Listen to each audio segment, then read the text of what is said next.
Narcissists will crumble if you do this. Most people never figure out how to truly disarm a narcissist. They either give in or walk away still wounded. But if you can apply these 10 specific techniques, you'll see something few ever get to witness. A narcissist losing control of you. Don't miss the last one. It's the key they never want you to discover. 1. You answer them like a customer service representative. No emotion, no bite, just calm, sterile politeness. I understand how you feel. I'll get back to you on that. It's maddening to them because they thrive on chaos, not composure.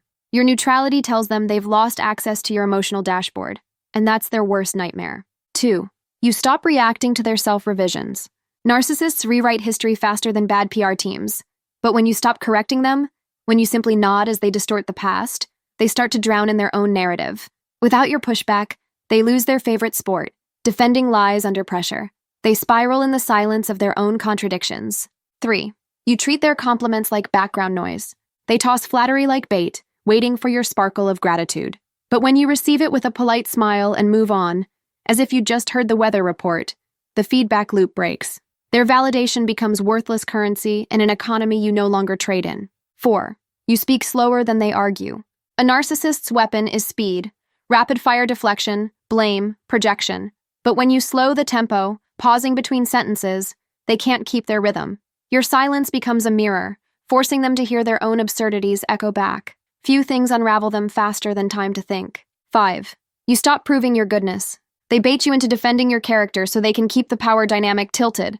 But the day you stop explaining yourself, stop justifying, clarifying, performing the good one, is the day their script collapses. Without your defense, their accusations hang in the air like unanswered voicemails. 6. You redirect every question back to them. They ask, "Why would you do that?" You respond, "Interesting question. Why do you think I did?"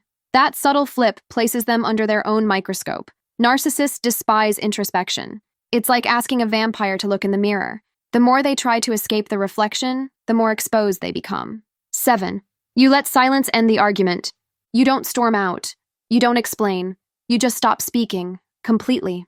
Narcissists need sound to stay relevant. When you respond with absolute quiet, their voice ricochets off the walls until even they grow uncomfortable with the echo. Silence becomes your exit strategy, and they're unraveling. 8. You stop joining their audience.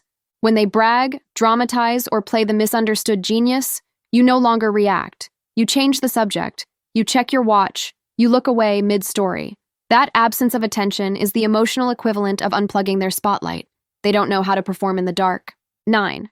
You remember who they are, and stop expecting depth. The collapse begins the moment you no longer hope they'll finally understand. When you accept that empathy isn't coming, their manipulation loses its emotional fuel.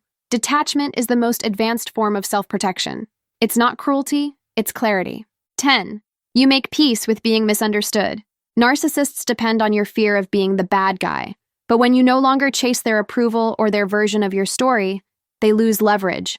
They can smear, twist, and gossip. But you've already exited the stage. And that's what truly breaks them, realizing their performance ended and the audience left the theater.